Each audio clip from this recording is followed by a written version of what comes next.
One of your favorite scenes in Resident Evil Extinction is the bus scene with the birds. It first starts off kind of slow, and then it picks up, and all these birds start attacking these people that are on the bus and all that stuff. And basically, one of the characters basically closes off the bus to basically, trap the birds inside and gets killed in the process.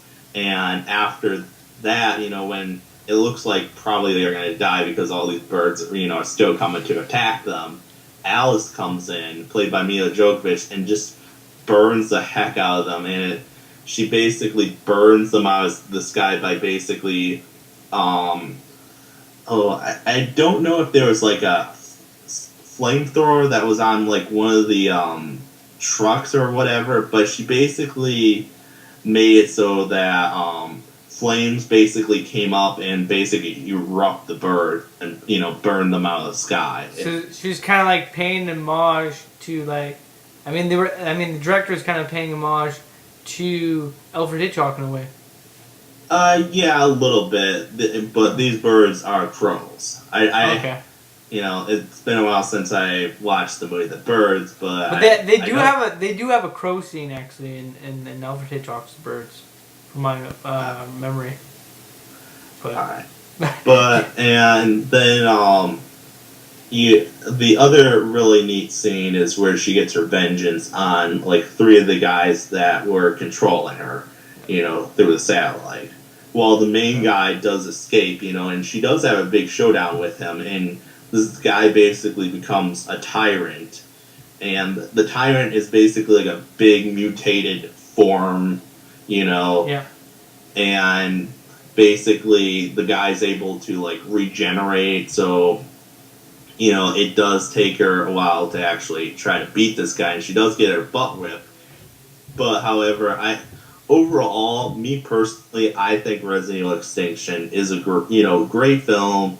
While it does have its minor faults, it's still a very enjoyable film in itself. If you haven't read the book, to Resident Evil Extinction, I think you will still enjoy the heck out of it.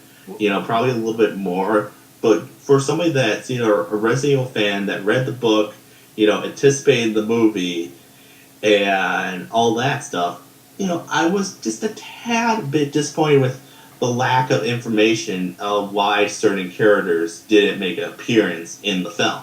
So what would you rate it out of 10? I'll give it a 9. A 9? Yeah. That's pretty good. Now, because of the do you give it a 9 because of the lack of character development? I give it a 9 due to the lack of certain information with some of the characters, but I also give it a 9 for the fact that it is still an enjoyable movie. If it wasn't enjoyable, didn't have great pace, and didn't have a very memorable ending, I'd probably rate it probably a little bit lower, but it had, minus the lack of detail with certain things, it did have a good story to it. It did have a good pacing to it. I thought the beginning of the film was really cool with the whole storming of Umbrella Corporation for the way that the third film ended, with Alice basically saying, I'm coming for the rest of you guys, and that she's not going to be alone. She has reinforcements, and her using all her clones at her disposal to get her revenge on Umbrella. I thought that was really neat, but at the same time, it was really short-lived due to the fact that what happens at the beginning, and basically the main villain, Whisker, basically injects Alice with this syringe when he's on this plane, escaping, and basically takes away her powers. And she doesn't have any powers in the 4th film. She's basically a normal human being now. Yeah. Because in the previous 2 movies, she did have powers because of what happened to her in the 2nd film. And after that, the movie kind of starts becoming a little slow paced, and it's kind of like not as fast paced as the previous installments. I mean, there are still some, what you want to say, some good parts in the film, but I did feel like it did slow down a little bit because of the fact that they overkilled the slow motion in this film. What did you think of 3D? Well, I actually thought the 3D was good. I wouldn't say it was great, but however, I don't know if you know this, Danny, but this film was filmed with the same type of 3D camera that James Cameron used for Avatar. Okay. So basically, knowing that before I saw the film, the picture, in the film I thought was very good. But however, there wasn't what you want to call like anything too spectacular about the 3D. You didn't see like anything just come flying at you. It was more used for background and making things look a lot more better and all that stuff. I would say, as a Resident Evil fan, I am a little bit disappointed with Resident Evil Afterlife. I still think it's okay.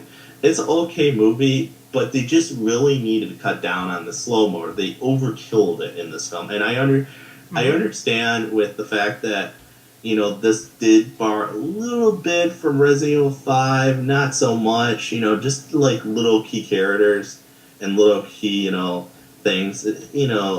They did borrow a little bit here and there. Yeah. But it just was like, you could cut back with the slow-mo and make this movie a lot more better pace. And because the fact that slow-mo almost, slowed down the timing of the film altogether, the movie isn't that long. But, it feels a lot more longer than it actually is due to the fact that they overkilled the slow-mo in this film. Yeah. Well, the best 3D movie I've seen so far has to be Prometheus, because I like the way they played with the 3D in that movie, because things would just come out at you from like different angles. Prometheus was amazing. I actually saw that in 3D as well. Yeah, especially like the storm scene, like when it's coming at you, is like you feel like you're in the storm. It's a really good movie. But overall, I would give Resident Evil Afterlife. I still liked it, but I would give it a 7. I mean, it's an okay film, but it's just not as great as like the first few in the series. Yeah. Now, with Resident Evil, the new Resident Evil movie coming out, I do plan on seeing that film opening day. That's in 3D too, right?